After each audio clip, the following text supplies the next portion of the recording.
నమస్కారం మల్లికార్జున గారు. నమస్కారం అనేది మన మధ్య మధ్య కాదేమో. అసిస్టెంట్ డైరెక్టర్ గా, అసోసియేట్ గా, కో డైరెక్టర్ గా, డైరెక్టర్ గా మంచి ప్రయాణం. 27 years 27 years జర్నీ. మిమ్మల్ని చూస్తే ఎన్టీఆర్ ఆర్ట్స్ గారు ఇక అనిపిస్తా ఉంటాయి ఎక్కువగా. సో ఒకసారి మీ నేపథ్యం ఒకసారి అనుకొని మిగతా దాంట్లోకి వెళ్ళిపోదాం అండి. అది మనది Hanuman junction native place. Okay. అక్కడే ఎడ్యుకేషన్ అది అంతా అక్కడే. అక్కడి నుంచి హైదరాబాద్ వచ్చేసాము సినిమా మీద ఉన్న ఇంట్రెస్ట్తో. కాకపోతే నేను వచ్చినప్పుడు ఒక ఇనీషియల్లో ఒక రియల్ ఎస్టేట్ ఆఫీస్లో, అది కజిన్స్ వాళ్ళదే, వర్క్ చేశాను ఒక 2 years 2.5 years అట్లా. ఇక్కడికి రావటం ఏ ఇయర్లో వచ్చారు మీరు? నేను 95లో వచ్చాను. 95. ఓకే. అంటే ఇండస్ట్రీ అప్పుడే వస్తుంది కదా, జస్ట్ ఎంట్రీ అప్పుడే ఇండస్ట్రీ వస్తుంది. సో అప్పుడు వచ్చాను. సో 97 నా ఫిల్మ్ ఇండస్ట్రీ స్టార్టింగ్ అనమాట, సినిమా ఇండస్ట్రీ. 97 ఆషాఢం పెళ్లి కొడుకుతో నేను ఫస్ట్ అసిస్టెంట్ డైరెక్టర్గా నా కెరియర్ స్టార్ట్ అయింది. అంతకుముందు నేను ఈటీవీలో ఫ్రీలాన్సర్గా అంటే ఆ రియల్ ఎస్టేట్ ఆఫీస్లో జాబ్ చేస్తూనే ఒక 6 months అట్లా కామిక్ టానిక్, హృదయాంజలి, రిన్ ప్రియరాగాలు ఇలాంటి ఒక 3 programs ఉంటే ఫ్రీలాన్సర్ అసిస్టెంట్ డైరెక్టర్గా, అంటే నాకు సినిమా మీద ఇంట్రెస్ట్ వలన జాబ్ చేస్తూనే ఫ్రీలాన్సర్గా అసిస్టెంట్ డైరెక్టర్గా వెళ్తున్నాను. సో అప్పుడు నాకు 250 రూపాయలు ఇచ్చేవాళ్ళు ఎపిసోడ్కి. సో అంటే ఈటీవీ పెట్టిన కొత్తలో అనమాట. ఓకే. సింగిల్ ఎపిసోడ్ కదా అవి? సింగిల్ ఎపిసోడ్కి అట్లా అనమాట, అసిస్టెంట్ డైరెక్టర్ లాగా ఊరికే హెల్పింగ్. సో ఆ తర్వాత 97 నుంచి ఫుల్ ప్లెడ్జెడ్ సినిమాల్లోకి వచ్చి ఆషాఢం పెళ్లి కొడుకు మన శ్రీనివాస్ రెడ్డి గారి డైరెక్టర్, ఆయన శిష్యరికంతో స్టార్ట్ అయింది నా కథ. అప్రోచ్ ఎలా అయ్యారు? నేను యాక్చువల్గా అక్కడ ఆ ప్రొడ్యూసర్స్లో ఒక ప్రొడ్యూసర్ బావమరిది ఒక అతను ఉండేవాడు, వాళ్ళ కజిన్స్ అనమాట. ఓ ప్రొడ్యూసర్ వాళ్ళ బావమరిది కిషోర్ అని నా ఫ్రెండ్ ఉన్నాడు. అప్పుడు ఉన్న పరిచయం చెందుతూ నేను వెళ్ళి కలిశాను వాళ్ళని. కలిస్తే వాళ్ళు పాజిటివ్గా రెస్పాండ్ అయ్యి నన్ను ఆ సినిమాకి చేయమని అడిగారు. బట్ ఓకే అన్నారు కానీ ప్రొడ్యూసర్స్, బట్ ఎక్కడో ఇదంతా సినిమా అంతా అవుట్డోర్ అవటం, అప్పుడు అసిస్టెంట్ డైరెక్టర్ ఇంకొక మనిషిని బేర్ చేయటం అంటే కొంచెం టఫ్ జాబే యాక్చువల్ చెప్పాలంటే. అలాంటి టఫ్ జాబ్లో కో డైరెక్టర్ వెంకట్ గారు అని ఒక ఆయన ఉన్నారు, చింతలపూడి వెంకట్. ఆయన చాలా ఇనిషియేట్ తీసుకుని పెట్టండి, ఒక అసిస్టెంట్ డైరెక్టర్ వస్తే ఏమవుద్ది అని, కొంచెం అవసరమైతే డబ్బులే ఎవరు వాడికి, వస్తాడు నా దగ్గర, నా రూమ్లో పడుకుంటాడు, నా క్యారేజ్ పంపిస్తారు కదా, నా క్యారేజ్లో తింటాడు. అప్పుడు ఆయన అట్లా మాట్లాడాడు. అలా మాట్లాడి కొంచెం మేనేజర్కి గట్టిగా చెప్తే, లేదండి చెప్పారు ఇట్లా అట్లా మాట్లాడి, సో అలా ఆ పరిచయాలతో వలన నేను అసిస్టెంట్ డైరెక్టర్గా ఆ సినిమా స్టార్ట్ చేశాను. బట్ ఆ సినిమా నాకు చాలా చాలా మంచి ఎక్స్ట్రాడినరీ ఎక్స్పీరియన్స్ అనమాట. అంటే ఒక రకంగా చెప్పాలంటే సినిమా నేపథ్యం ఏమీ లేకుండా అప్రెంటిస్ అసిస్టెంట్ డైరెక్టర్ లాగా నేను జాయిన్ అయ్యి సినిమా ఎండ్ అయ్యేటప్పటికి ఒక మెయిన్ అసిస్టెంట్ డైరెక్టర్ లాగా అయిపోయాను నేను ఆ సినిమాకి. ఎందుకంటే డైరెక్టర్ గారికి రైట్ హ్యాండ్ లాగా ఉన్నాను. నాకు ఎందుకు అంత కాన్ఫిడెంట్గా కూడా జరిగిందంటే, షూటింగ్ స్టార్ట్ అయింది, 3 days 4 days షూట్ జరిగింది. ఇంకా నాకు క్లాప్ కొట్టడం, ఎడిటింగ్ రిపోర్ట్ రాయటం అది కూడా అంత పర్ఫెక్ట్గా ఏం రాదు. సో 3 రోజులు అబ్జర్వ్ చేస్తూ ఉన్నాను. 4th day డబుల్ యూనిట్ వచ్చింది. డబుల్ యూనిట్ వస్తే నాకు కొత్త కదా, భయం కదా, కోడైరెక్టర్ని డైరెక్టర్ గారి దగ్గర ఉన్నటువంటి భయం. సార్ నేను కోడైరెక్టర్ దగ్గరికి వెళ్ళి, సార్ నేను మీతో వస్తానండి, సెకండ్ యూనిట్కి ఆయన అనమాట, మీతో వస్తానండి నేను, నాకు కొంచెం నేర్చుకోవడానికి. లేదు మళ్ళీ నా మాట విను, డైరెక్టర్ దగ్గరికి వెళ్ళు, నీకు మంచి జరుగుద్ది అని ఆయన పాపం చాలా చాలా చాలా బాగా చేశాడు. అంటే సార్ నాకు వర్క్ అది ఏం రాదు కదా అంటే, వర్క్ అదే వస్తుంది, మళ్ళీ నువ్వు కాన్ఫిడెంట్గా ఉంటావు, వర్క్ అదే వస్తుంది అని. సో అట్లా డబుల్ యూనిట్లో డైరెక్టర్ గారి దగ్గర నేను పడ్డాను అప్పుడు. ఓకే. అది ఒక 5 days జరిగిందనమాట. 2 యూనిట్లు లాగా జరిగి ఆయన దగ్గర నేను ఉండటం వలన కొంచెం నాకు వర్క్ పరంగా కొంచెం కాన్ఫిడెంట్గా ఆయనతో మూవ్ అవటం అదంతా జరిగి, కంటిన్యూషను ఆయనతో పాటే చెన్నై, ఇక్కడ హైదరాబాద్లో ఉండే నేను చెన్నై ఒక assistant director, last assistant director Chennai వెళ్ళటం గొప్ప విషయం యాక్చువల్గా. అలా ఆయన దగ్గర అంటే ఎడిటింగ్, డబ్బింగ్ అవన్నీ కూడా అక్కడే జరిగినాయి అనమాట చెన్నైలో. సో ఆయన దగ్గర ఉంటాం, ఆయన రూమ్లోనే నేను కూడా రూమ్ షేర్ చేసుకోవటం, పాంగ్రో హోటల్లో. సో చాలా ఎక్స్ట్రాడినరీ ఎక్స్పీరియన్స్ అనమాట. ఆ సినిమా చాలా మంచి ఎక్స్పీరియన్స్ ఇచ్చింది నాకు. వర్క్ పరంగా కూడా నేను చాలా కాన్ఫిడెంట్గా నేర్చుకోవటానికి వాళ్ళందరూ, అంటే డైరెక్టర్ గారు కూడా చాలా స్పోర్టివ్గా ఉండేవాడు ఆయన. శ్రీనివాస్ రెడ్డి గారు వెరీ ఫ్రెండ్లీ అనమాట. అంటే ఏదన్నా మంచి చొక్కా వేసుకెళ్తే, అప్పుడు మంచి బట్టలు వేసుకెళ్తే కొంచెం ఎవడరైడు ఎలా ఉన్నాడు అని అనుకునే రోజులు అయ్యి, ఆయన మావాడు చూసి ఎంత స్టైల్గా ఉన్నాడో, మా వాళ్ళు అందరూ ఇంతే అలా ఉండేవాడు ఆయన పాపం. యాక్చువల్లీ చాలా చాలా స్పోర్టివ్ నేచర్ అయింది, చాలా మంచి వ్యక్తి. నాకు కూడా చాలా మంచి బాండింగ్ కూడా ఆయనతో ఇప్పటికి అలా స్టార్ట్ అయింది కెరియర్. ఆ తర్వాత వీరుకే గారి దగ్గర మనసుపడ్డాను కానీ చేశాను. తర్వాత రూపాయి అని ఒక సినిమా, అది 16mm చేశారు. నివాస్ గారని ఎడిటర్ నివాస్, ఆయన ఆడియోగ్రఫీలో నంది అవార్డు వచ్చింది. ఆ రూపాయి అనే సినిమా కూడా నేను వర్క్ చేశాను అసిస్టెంట్ డైరెక్టర్గా. తర్వాత సూరి సినిమా, జేడి చక్రవర్తి ఎడిటర్, శంకర్ గారు డైరెక్టర్, జేడి చక్రవర్తి హీరో. సో భరద్వాజ్ గారు ప్రొడ్యూసర్, కమ్మారెడ్డి భరద్వాజ్. ఆ సినిమా జరుగుతుండగా నేను అప్పటికే యాక్చువల్గా పూరి గారితో టచ్లో ఉండేవాడిని, కలవటం అంటే కలిసి మాట్లాడి. బద్రీకి బాగా ట్రై చేశాను, సార్ నేను వస్తాను సార్ మీ దగ్గర చేస్తాను సార్ అని చాలా ట్రై చేశాను. ఆయన కూడా చాలా అంటే చేద్దు మళ్ళీ చెప్తానులే అనేవాళ్ళు, కానీ ఆ సినిమాకి పెట్టుకోవటం కుదరలేదు. అవకాశం అంటే ఎక్కువ స్టాఫ్ అయిపోయి, ఏమనుకోకు మళ్ళీ నేను తర్వాత నెక్స్ట్ సినిమా చేద్దు కానిలే నువ్వు అని అనటం వల్ల నేను ఆగిపోయాను. ఆ సినిమా స్టార్ట్ అయింది, నేనేదో ఈ వర్క్లు. తర్వాత మధ్యలో ఒక సీరియల్స్, అప్పుడు ఏంటంటే 4 ఎపిసోడ్స్ పైలట్ ఎపిసోడ్స్లా చేసేవాళ్ళు అప్పుడప్పుడు. ఆ సీరియల్స్ చేయటం, ఇలాగా కలహాలు కాపటం ఒక సీరియల్ కూడా వర్క్ చేశాను. ఆ గ్యాప్లో మధ్యలో చిన్న గ్యాప్ కూడా ఉంటాయి. సో అట్లా సీరియల్స్ చేయటం, ఇలా వర్క్ జరుగుతూ ఉన్న ప్రాసెస్లో సూరి సినిమా ఆల్మోస్ట్ 60-70% అయిపోయింది.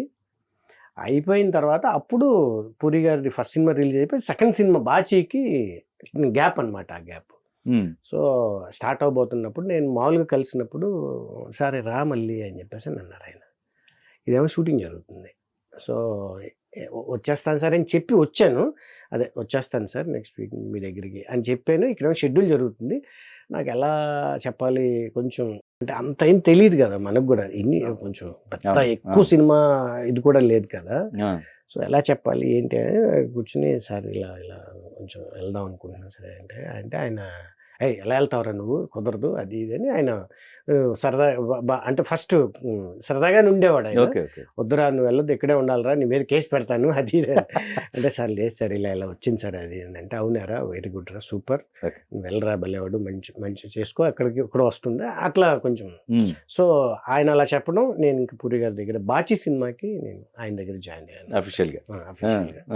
బాచీ సినిమాకి ఫస్ట్ అసోసియేట్ ఆయన దగ్గర. సో అప్పటి నుంచి నేను ఆంధ్ర వాళ్ళ మిడ్ ఆఫ్ ఆంధ్ర వాళ్ళ వరకు ఒక 7 ఫిలిమ్స్ ఆయన దగ్గరే నేను ఫస్ట్ అసోసియేట్గా ఉన్నాను. బాచి అమన, శ్రావణి సుబ్రహ్మణ్యం, ఇడియట్, కంటిన్యూషన్ అక్కడ కన్నడ 2 సినిమాలు, అంటే అప్పు ఒకటి, పునీత్ రాజ్ కుమార్ ఈడియట్ ఒరిజినల్. యాక్చువల్గా ఫస్ట్ అక్కడ చేసాం. తర్వాత శివరాజ్ కుమార్ది అక్కడ ఒక సినిమా చేసాం. అదేంటంటే ఇక్కడ తమ్ముడు సినిమానే, మన తమ్ముడు సినిమా అక్కడ రీమేక్ చేశారు. ఆ 2 సినిమాలు, అమ్మనాన్న తమిళమ్మాయి, ఆంధ్ర వాళ్ళ ఆల్మోస్ట్ అది కూడా 40-50% అవుతున్నప్పుడు నేను డైరెక్టర్ అయ్యాను. అభిమన్యుతో ఎంటర్ అయిపోయాను. బెస్ట్ ఎక్స్పీరియన్స్ ఏంటి పూరి గారి దగ్గర? పూరి గారి దగ్గర లాట్ ఆఫ్ ఎక్స్పీరియన్స్. అంటే షూటింగ్ లాగా ఉండేది కాదు అసలు, చాలా బాగుంది. అంటే వెళ్తే షూటింగ్ చాలా జోష్ ఫీలింగ్ వచ్చేది. ఫస్ట్ సినిమా చేసినప్పుడు నేను అంటే అది కొంచెం మేకింగ్ అంతా ఆయన కంటెంట్ బాగా స్ట్రాంగ్గా చెప్తుండేవాళ్ళు అనమాట. నాకేంటంటే నాకు బేసిక్గా రామ్ గోపాల్ వర్మ ఇన్ఫ్లుయెన్స్తో ఆయన ఇన్ఫ్లుయెన్స్ నాకు, అంటే శివ సినిమా చూసిన తర్వాతే నేను డైరెక్టర్ అవ్వాలనుకున్నా యాక్చువల్గా చెప్పాలంటే. అసలు అనుకున్నది కూడా శివ సినిమా చూసిన తర్వాత డైరెక్టర్ అవ్వాలనుకున్నది కూడా అప్పుడే అనమాట. సో ఈ కంటెంట్ స్ట్రాంగ్గా చెప్తున్నారు కానీ ఎక్కడో టెక్నికల్గా లేదు సినిమా అనేది నాకు పర్సనల్ స్ట్రగుల్ అనమాట. అది రైటా రాంగా నాకు తెలియదు యాక్చువల్గా, ఎందుకంటే నేనేమి అంత ఇది కాదు కదా. సో నాకేం తెలియదు సినిమా గురించి. సో రైటా రాంగా తెలియదు కానీ వేరే టెక్నికల్గా ఉండాలి సినిమా, ఇంకోలా ఉండాలి, అలా ఉండాలి, ఇలా ఉండాలి, ఇట్లా ఏదో పిచ్చి ఆలోచనలన్నీ ఉండేవి. కానీ ఇక్కడ స్ట్రాంగ్గా హిట్ అయిపోతుండే యాక్చువల్గా. అవును. సో అలా నాకు కృష్ణవంశీ గారు, రామ్ గోపాల్ వర్మ గారు అంటే నాకు చాలా, కృష్ణవంశీ గారు అంటే చాలా ఇష్టం అనమాట. భలే భలే భలే టెక్నీషియన్, బాగా ఇస్తాడు అది ఇది అని. సో అలా తీసేటప్పుడు శాంతి సుబ్రహ్మణ్యం జరుగుతున్నప్పుడు చూశాను, అదంతా బాగానే జరుగుతుంది. బట్ సినిమా పెద్ద హిట్ అయింది. అవును. ఓహో, సినిమాకి కెమెరా యాంగిల్స్ అది కూడా కాదు, కంటెంట్ని స్ట్రాంగ్గా చెప్పాలని ఆయన దగ్గర నేను. సో ఆ సినిమాలో ప్రతిరోజు అంటే ఎట్లా అంటే ఆయన ఇలా నిలబడి ఉంటే పక్కన నేను ఉండేవాడిని అనమాట. ఆయన దగ్గర యాక్చువల్గా చాలామంది ఆయన ఫోటో తీయడానికి ఇప్పుడు కూడా ఆయనతో ఫోటో తీయడానికే చాలామంది రిగరస్గా వెయిట్ చేస్తుంటారు, ట్రై చేస్తుంటారు. ఎన్ని నాకు తెలుసు. ఆయన దగ్గర నేను ఉన్నాను. అదే కదా ఎక్స్ట్రాడినరీ ఎక్స్పీరియన్స్. సో అట్లా లాట్ ఆఫ్ థింగ్స్ అనమాట. ఒకటి అని నేను చెప్పలేను. అయితే ఆయన చేస్తున్నప్పుడు ఈడియట్ సినిమాకి ఆయన కొన్ని షాట్లు నాకు తీయమని ఇచ్చారు. కొన్ని షాట్లు మళ్ళీ 2 షాట్లు తీసేయి అనేవాళ్ళు. తీసేయమని ఆయన ఈ 2 షాట్లు ఎలా తీయాలి అంటే నేను డైరెక్షన్ చేయాలి యాక్చువల్గా. డైరెక్టర్గా నేను అసోసియేట్గా ఉన్నప్పుడు జనరల్గా ఎలా ఉంటుందంటే, డైరెక్టర్గా యాక్షన్ కట్టు చెప్పడం అంటే దానికోసమే కదా వచ్చాము. చాలా ఇదిగా ఉండేది. నేను శ్యామ్ గారు సార్ ఇది పెట్టలే అని తీయటం ఆయన దగ్గరే యాక్చువల్గా అది నాకు చాలా హెల్ప్ అయింది. ఆయనతో నువ్వు చేయమల్లి అని చెప్పడం కూడా నాకు చాలా గ్రేట్ ఎక్స్పీరియన్సెస్ లాగా ఉండే అనమాట. ఆయనతో ట్రావెలింగే నాకు ఒక గొప్ప అద్భుతమైన ఎక్స్పీరియన్స్. ఒక రకంగా చెప్పాలంటే చాలా మందికి రాని వరం కూడా నేను ఆయనతో, నా వరం కూడా. బెటర్ ఎక్స్పీరియన్స్ ఒకటి ఏంటంటే అది చాలా ఫన్ ఇదనమాట. యాక్చువల్గా ఎలా ఉంటుందంటే ఆయన ఇలా భుజం మీద చేయబెట్టుకుంటే నేను ఇలా సీన్ పేపర్ ఇలా పెట్టుకునేవాడిని, నేను భుజం మీద చేసి ఇలా చూస్తుండేవాడు ఆయన. శాంతి సుబ్రహ్మణ్యం జరుగుతున్నప్పుడు ఒక సెట్ బాయ్ ఒకడు ప్రాప్స్ ఉన్నదాన్ని అడ్డదిడ్డంగా చేస్తున్నాడు. నేను వెళ్ళలేను, ఎందుకంటే ఆయన చెయ్యి నా మీద ఉంది. యాక్చువల్గా నా భుజం మీద ఆయన చెయ్యి ఉంది కదా, నేను వాడి దగ్గరికి వెళ్ళలేను. కానీ కోపం వచ్చేస్తుంది. రైట్ జగన్ అని అరిచాను గట్టిగా. అరిచేటప్పటికి అందరూ టక మొత్తం అందరూ చూసేశారు. వాడి పేరు జగన్, ఈయన పేరు జగన్, వాడి పేరు జగన్, ఈయన పేరు జగన్. నేను అరే అరే అని అరవటం వలన అందరూ అలా సైలెంట్ అయ్యి అలా చూస్తున్నారు. అప్పుడు కానీ నాకు గుర్తు రాలేదు. సో ఆయన పేరు కూడా అంటే పూరి అని ఇప్పుడు అంటున్నారు, కానీ ఆయన జగన్ గారి అని అంటారు కదా. అప్పుడు నేను వాళ్ళందరూ అలా చూడటం, నేను ఈయన వైపు ఇలా చూస్తున్నాను. ఏం కదా మొత్తం అందరూ షాక్ అయిపోయారనమాట. నేను కూడా నా కాన్షియస్ లో లేను. నేను తప్పు జరుగుతుంది, దాన్ని ఆపాలని ఆ జగన్ అని అరవటంతో మొత్తం అంతా సెట్ అంతా ఇలా జరిగి అది ఒక కైండ్ ఆఫ్ బయట నేను ఎప్పుడైనా చెప్పుకోవడానికి సరదా ఎక్స్పీరియన్స్. అట్లా ఆయన చాలా స్పోర్టివ్. అసలు ఆయన నిజంగా ఆయన అన్న కూడా ఆయన అనుకోరు, అలాంటి స్పోర్టివ్ నేచర్ ఆయన. అండ్ ఇంకోట్లేండి, ఆయన డైరెక్షన్ డిపార్ట్మెంట్ ని బాగా ఎంకరేజ్ చేస్తారు అసలు. అయ్యో చాలా చాలా. అండ్ ఒకటి మీది ఫస్ట్ ఫిల్మ్, బ్యానర్ పెద్ద బ్యానర్, ఇటు పక్క చూస్తే మంచి హీరో. అవును. ఎలా వచ్చింది అవకాశం? అది నేను యాక్చువల్గా ట్రయల్స్ మొదలు పెట్టాను. ఆంధ్ర వాళ్ళ టైంకి. ఆంధ్ర వాళ్ళ కాదు అసలు. నేను అంటే 2003లో నేను డైరెక్టర్ అయ్యాను యాక్చువల్గా. 2000లో జగపతి బాబుతో సినిమా చేశా. అంటే జగపతి బాబుతో సినిమా అంటే బాచి సినిమా, ఆయన హీరో. 2001లో ఆయన కట్ చెప్పడానికి వెళ్ళాను నేను 1లోనే. అంటే 3.5-4 years లోపే మొదలు పెట్టాను ఆయన కట్ చెప్పడానికి వెళ్తే మళ్ళీ నేను కొత్త వాళ్ళతో నాకు అంత కంఫర్ట్ ఉండదు. మళ్ళీ కొత్త వాళ్ళు నువ్వు అంటే ఆయన చాలా బాగా ఫ్రెండ్లీగా ఉండేవాడు. అంటే అది కాదు సరే మీరు వినండి సార్ అది అంటే, నేను ఆయన హాఫ్ మైండెడ్గానే, అంటే ఆయనకేంటంటే కొత్త వాళ్ళు ఆయనకి అంత కంఫర్ట్, కొంచెం సీనియర్స్తోనే చేసిన అలవాటు నేచర్ ఆయన. కొత్త వాళ్ళు నాకు తెలిసి పెద్దగా ఆయన లాంచ్ చేసింది కూడా తక్కువ, 1-2 ఏమైనా ఉందేమో తెలియదు, చేయను అనేది. ఎందుకు ఆయన కంఫర్ట్ ఫీల్ అవ్వాలి. మేబీ నేను మరీ పిల్లోళ్ళలాగా ఉన్నాను అనుకున్నాడో మరి ఏమో తెలియదు నాకు. ఆ తర్వాత ఆయన కథ చెప్పాను నేను. కథ చెప్తే భలే చెప్పావయ్యా, భలే ఉంది కదా ఆయన చేద్దాం అనుకున్నా. యాక్చువల్గా అప్పుడే చేద్దాం అనుకుని ఈటీవీలో అప్పుడు ఆయన 3 ముక్కలాట సినిమా జరుగుతుంది, రాఘవేంద్రరావు గారు. అప్పుడు ఆ టైంలో నేను ట్రావెల్ అయ్యాను ఆయనతో. అప్పుడు ఈటీవీ వాళ్ళు కూడా ఓకే చేశారు కథని. 2001లో అది చేద్దాం అనుకున్నాం. బట్ అనివార్య కారణాల వలన అది జరగలేదు. అదొక 6-7 months జరిగింది యాక్చువల్గా. సో నేనేంటంటే అలా ట్రయల్స్ వేస్తూనే ఉన్నాను అనమాట. ఆ ట్రయల్స్ అప్పటి నుంచే స్టార్ట్ చేశాను. బట్ ఎక్కడికి వెళ్ళినా ఒక కథాపరంగా మాత్రం నాకు చాలా గొప్పగా ఎక్స్పీరియన్స్ వచ్చేది. అంటే నేను చెప్తున్నప్పుడు నేనే జోష్ ఫీల్ అయ్యేవాడిని కథని. ఆ ఫ్యాక్టర్లో కొంచెం ఒకళ్ళిద్దరు పెద్ద హీరోలు కూడా కనెక్ట్ అవటం, నేను ట్రావెల్ అవటం, జరగాల్సింది జరగకపోవటం. ఫస్ట్ టైం జరుగుతున్నప్పుడు రకరకాల ప్రాబ్లమ్స్ ఉంటాయి, అందరికీ వచ్చేటట్టు నాకు కూడా. సో అప్పుడు నేను ఒక టైంలో ఈ కుర్రాడు బాగున్నాడు అని చెప్పేసి అని నేను కళ్యాణ్ని అప్రోచ్ అయ్యాను. కళ్యాణ్ని అప్రోచ్ అయినప్పుడు తను విని కథ బాగుంది మల్లి గారు, చేద్దాము, దత్ గారిని కలవండి అని చెప్పేసి అని ఆయన ఫోన్ చేసి దత్ గారికి రిఫర్ చేశారు.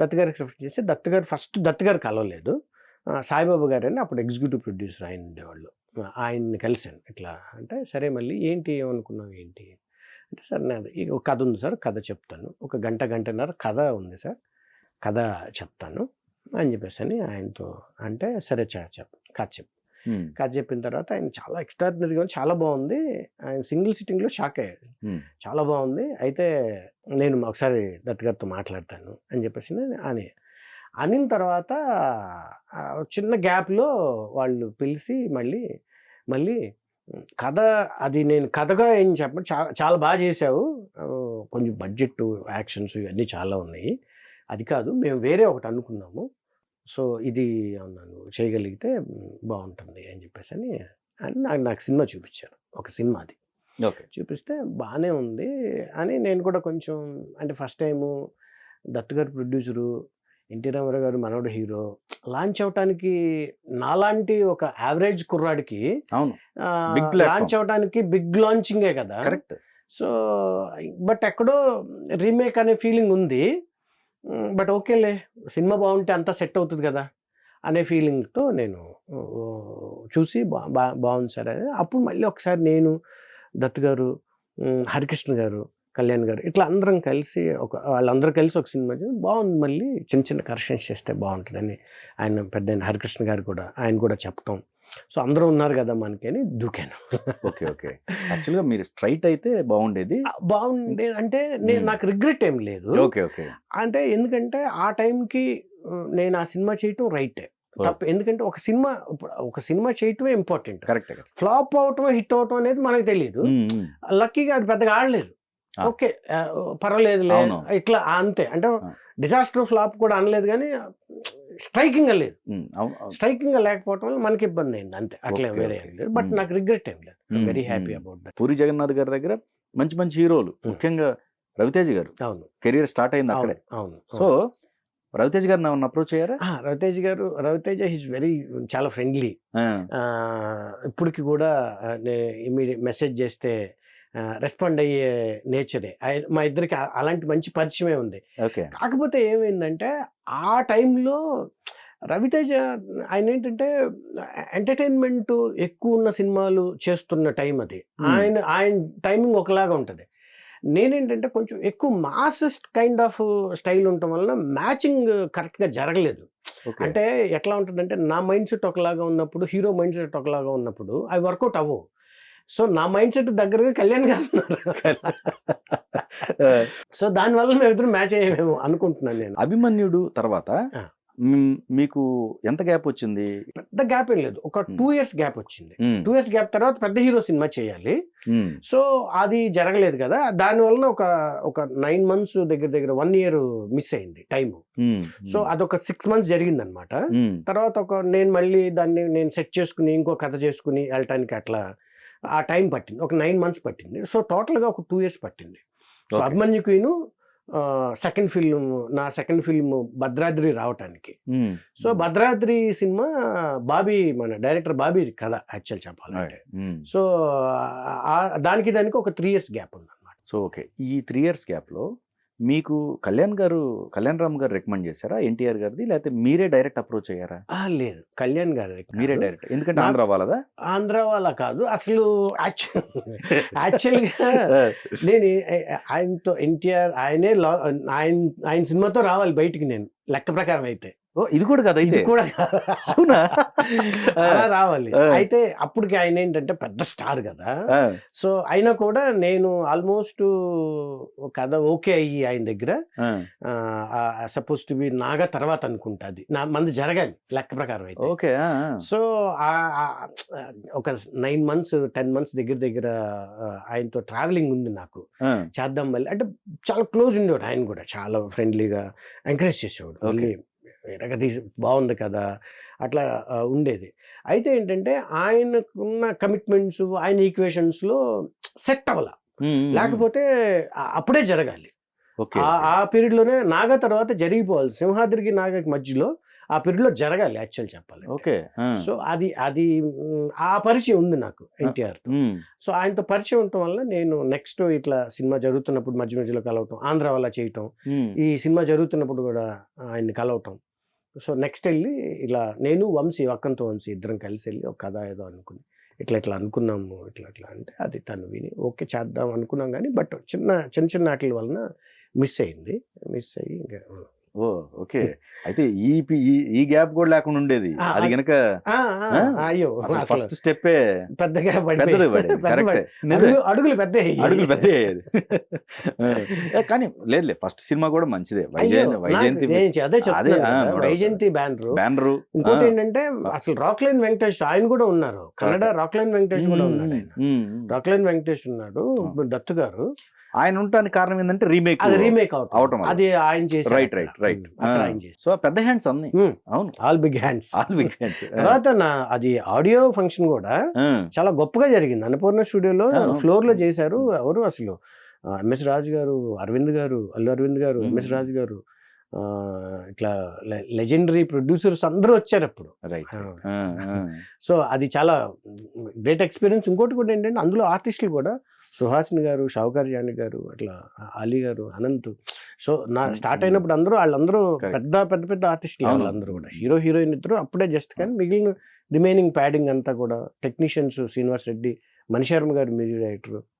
సో అట్లా సాంగ్స్ కి ఫారెన్ వెళ్ళాము. అవునవును. మీరు భద్రాద్రి చేసే టైంకి సో అప్పుడు మీకు అనిపించిందా మళ్ళీ అంటే శ్రీహరి గారి దగ్గరికి వెళ్తున్నాం, మరి ఇప్పుడేమో ఫస్ట్ స్టార్టింగే రావటం మంచి హీరోతో వచ్చాం, సో మళ్ళీ శ్రీహరి గారి దగ్గరికి వెళ్తున్నాం, మరి కెరియర్ నెక్స్ట్ ఎటెళ్ళుద్దో అని ఆలోచన. అది నాకేంటంటే ఇంకా ఏమైపోయిందంటే ఆ టైంలో పెద్ద సినిమా పోయింది, చేతిలో నుంచి వెళ్ళిపోయింది. కరెక్ట్. సో రీజన్స్ ఏమైనా కానీ ఇండస్ట్రీలో ఎలా ఉంటుందంటే ఒక సినిమా జారిపోతే ఒక చిన్నపాటి ఒక కైండ్ ఆఫ్ లుక్స్ తేడా ఉంటాయి పాపం, ఒకలాగా. సరే ఇప్పుడు ఒకటి నా మీద నాకు నమ్మకం ఉంది, నాకు అంటే శ్రీహరి కొంచెం అప్పుడు ఏంటంటే యాక్షన్ హీరోనే. ఇప్పుడు చిన్న సినిమా అయినా పెద్ద సినిమా అయినా సినిమా ఆడిన సినిమానే కదా, సినిమా కొడతాము. సో ఆ చిన్న అంటే కొంచెం మొండిగా ఉండేవాడిని నేను, చాలా మొండిగా ఉండేవాడిని. నాకు ఫస్ట్ కెరియర్ డైరెక్టర్ అవుతా ఉన్నప్పుడు అందరూ చాలా మంది తిట్టారు నన్ను, ఎందుకంటే చాలా కంఫర్ట్గా ఉన్నావు నువ్వు పూరి గారి దగ్గర, నీకు నెలకి 50,000 ఆ రోజులు 50,000 శాలరీ వస్తుంది, నీకు చాలా మంచి అసోసియేట్గా పేరుంది, ఎందుకు కంఫర్ట్ లైఫ్ని పాడు చేసుకుంటావని. నేను వచ్చింది డైరెక్టర్ అవుదామని, డబ్బులు సంపాదించడానికి కాదు. డబ్బులే సంపాదించాలంటే సినిమా జనరల్గా ఎలా ఉంటుందంటే డబ్బుల కోసమే సినిమా ఫీల్డ్కి నాకు తెలిసి ఎవరు రారు, ప్రొడ్యూసర్స్ ఎవరన్నా అనుకుంటారేమో, కానీ డైరెక్టర్లోను కొంచెం టెక్నీషియన్స్ వీళ్ళు డబ్బులు సంపాదిద్దామని సినిమా ఇండస్ట్రీకి వస్తారని నేను అనుకోవట్లా. ఏదో సాధించాలి, ఏదో వాడికి ఒక కోరిక ఉంటుంది, నేను ఇదేదో చేయాలి, ఏదో సాధించాలి, లేకపోతే ఇంకోలాగా లైఫ్ లీడ్ చేయాలి, ఇలాంటి ఏదో ఉంటుంది. డబ్బుల కోసం నేను కూడా అంతే, డబ్బుల కోసం కాదు, డబ్బుల కోసం అయితే నేను హ్యాపీగా రియల్ ఎస్టేట్లో ఉంటే బోల్డ్ అండి, ఈ పాటికి నేను బోల్డ్ 100 కోట్లు ఉండేయేమో అసలు.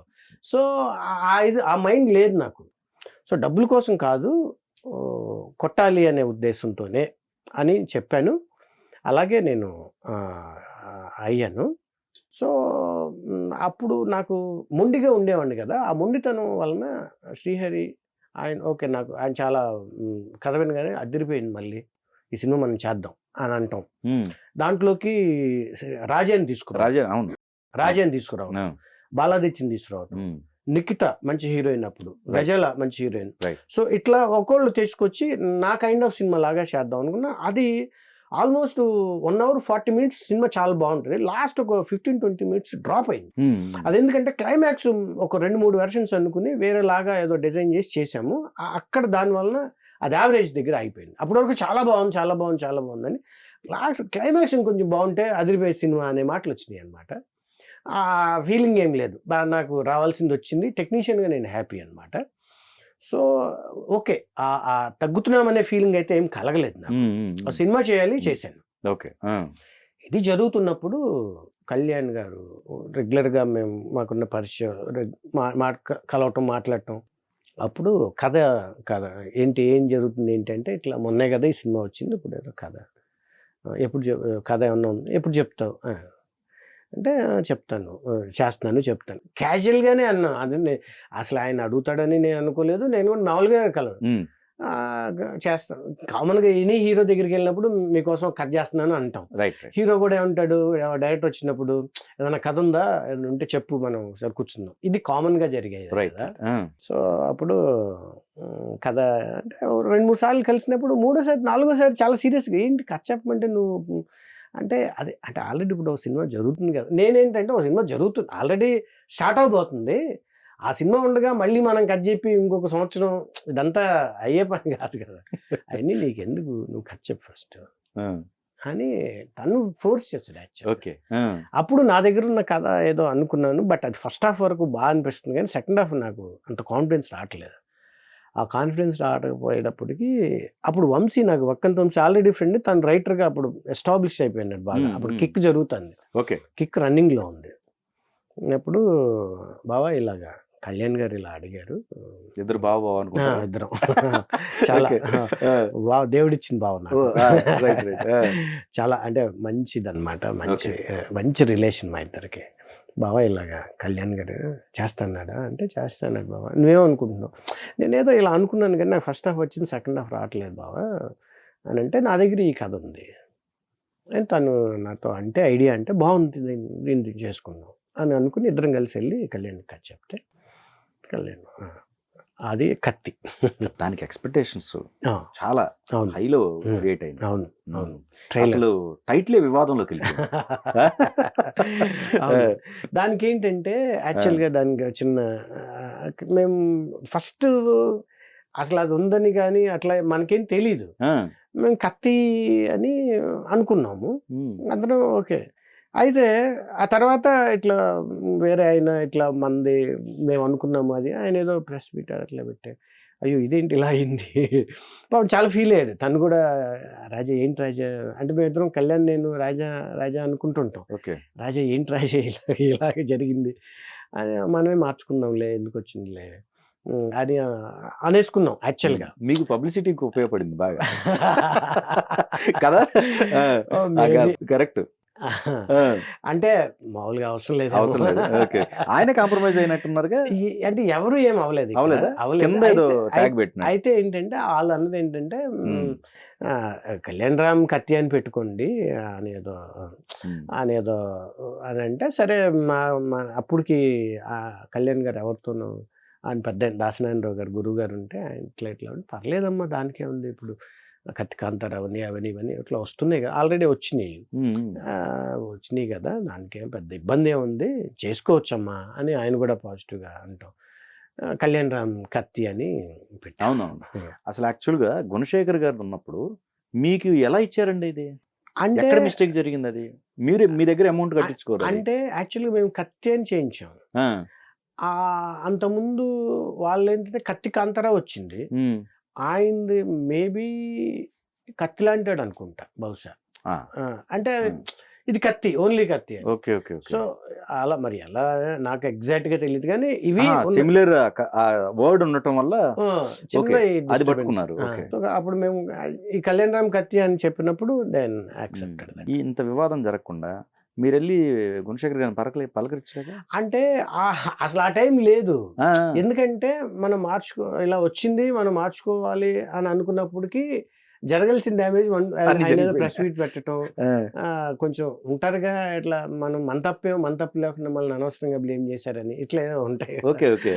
సో ఇక అందరం సైలెంట్ అయ్యి, మనాళ్ళు ఏం చేశారంటే పెద్ద ఆయనతో గురువు గారితో శ్రీ కళ్యాణ్ గారితో ఇలాంటి వాళ్ళతో మాట్లాడితే వాళ్ళు ఏదో మాట్లాడి ఇట్లా అలా కాదులే ఇలా చేసుకోండి అని చెప్పటం. Okay okay. సో వాళ్ళ గైడెన్స్లో మేము ఓకే. ఇది ఈ వివాదం పక్కన పెడితే అసలు మీరు ఒక ఎక్స్పెక్టేషన్స్ పెట్టుకున్నారు, అప్పటికి రెండు సినిమాలకు సంబంధించిన ఒక ఎఫెక్ట్ జరిగింది, బట్ ఇది కూడా మళ్ళీ మీకు ఆశించినంతగా ఒక రిజల్ట్ క్రియేట్ కాల. అంటే మాకు ఆ విషయంలో వచ్చేటప్పటికి కత్తి విషయం వచ్చేటప్పటికి అది మేము రిజల్ట్ పాయింట్ ఆఫ్ వ్యూ ఎవ్వరూ మాకేమీ ఇబ్బంది లేదు. నేను ఆ సినిమాని అబోవ్ యావరేజ్ అనే ఫీలింగ్, నాకు అబోవ్ యావరేజ్ ఫీలింగ్. దగ్గరగా వెళ్ళకపోవటానికి రీజన్ ఏంటి అంటే సీజన్ బ్యాడ్ అనేది నా ఫీలింగ్ యాక్చువల్గా. అప్పుడు అది రిలీజ్ చేసిన డేట్ సీజన్ బ్యాడ్. అది ఓకే. మాకు రావాల్సిన క్రెడిబిలిటీస్ కానీ ఫైనాన్షియల్ థింగ్స్ కానీ క్రెడిబిలిటీస్ కానీ నాకు రావాల్సిన పేరు కానీ మేము గెయిన్ చేసాం. కళ్యాణ్ కూడా ఆర్టిస్ట్ గా చాలా మంచి పేరు వచ్చింది. సో ఆ సినిమా ఓకే అంటే హిట్ అయ్యేదేమో రైట్ ఆఫ్, అంటే జనరల్గా ఎలా ఉంటుందంటే హీరో డైరెక్టరు సినిమా ఇట్లా అన్ని మార్క్స్ వేసుకుంటూ వెళ్తే అన్ని అప్ టు ద మార్క్ లోనే ఉన్నాయి. కానీ అంటే రిలీజ్ అయిన టైం అవుట్ ఉంటుంది. సో అది కూడా హెల్ప్ అవ్వాలి ఒక సినిమా హిట్ అవటానికి. ఇప్పుడు సమ్మర్ లో రిలీజ్ అయితే ఒక కైండ్ ఆఫ్ రిజల్ట్ వస్తుంది, సంక్రాంతికి వస్తే ఒక కైండ్ ఆఫ్ రిజల్ట్ వస్తుంది. సో అలాగా ఈ సినిమా ఏమైందంటే మాకు అప్పుడు ఒక చిన్న ఆఫ్ సీజన్ అని నవంబర్ వచ్చేటప్పటికి ఆఫ్ సీజన్ లాగా ఉండేదన్నమాట సాధారణంగా. దాని వలన మాకు కొంచెం ఇంకా అంటే నెక్స్ట్ లెవెల్కి వెళ్ళాల్సిన సినిమా ఆగిందేమో అని అనిపించింది. కలెక్షన్స్ పరంగా కూడా ప్రాబ్లం లేదు కదా? ప్రాబ్లం లేదు, నో డౌట్, హ్యాపీ అయినప్పటికి కూడా ఈ 4 years గ్యాప్ నాకు అది మిస్టరీ యాక్చువల్గా. నాకు ఎప్పుడు ఏంటంటే ఓకే ఫ్లాప్ అయిన సినిమా గ్యాప్ వచ్చిందంటే హ్యాపీ, ఓకే మనకేం పెద్ద రిగ్రెట్ అంటే అయింది కాబట్టి మనకి గ్యాప్ వచ్చిందిలే అనే ఫీలింగ్ ఉంటది. అదొకటే నాకు కొంచెం బాధ అనిపిస్తుంది ఎప్పుడైనా సరే. కత్తి తర్వాత గ్యాప్ అంటే అందరూ మీరు చూడండి టీవీలో ఎప్పుడైనా సరే నాకు వచ్చేస్తాను కానీ ఒక 5-6 ఫోన్ కాల్స్ వస్తాయి ఆ సినిమా చూసి. టీవీలో వస్తే మా టీవీలో వస్తుంటది, లేకపోతే 5-6 ఫోన్ కాల్స్ ఒక 5-6 మంది చూసి రెస్పాండ్ అవుతున్నారు. సినిమా బాగుంది అనుకున్నంతగా ఎందుకు ఆడలేదు, అనుకున్నంతగా లేదు ఎందుకు యావరేజ్ దగ్గర ఆగింది, బాగుందనే మాటలు అంటారు కొంచెం ఎక్కడో. సో అది చాలాసార్లు నేను ఫేస్ చేశాను. అది నాకు బాధ అనిపిస్తుంది. అంటే ఆ సినిమా అలాంటి ఒక సినిమా తర్వాత అంటే పోనే నేను హిట్ కాదు, అబోవ్ యావరేజ్ సినిమా తర్వాత ఒక మంచి సినిమా పడాలి కదా. అయితే అన్నట్టు ఏంటంటే ఆ రెండేళ్ళు ఆ స్ట్రగ్లింగ్ పీరియడ్లో ఒక ఇద్దరు హీరోల దగ్గర కథలు దగ్గరగా వచ్చి ఆల్మోస్ట్ మన రవితేజ గారిది కూడా ఆల్మోస్ట్ అయ్యింది. తనున్న చిన్నపాటి కమిట్మెంట్స్ వలన ఆగటం, ఇంకో హీరో దగ్గర ఇట్లా మిస్ అయింది యాక్చువల్గా. ఓకే, రవితేజ గారిది పడాలి యాక్చువల్గా.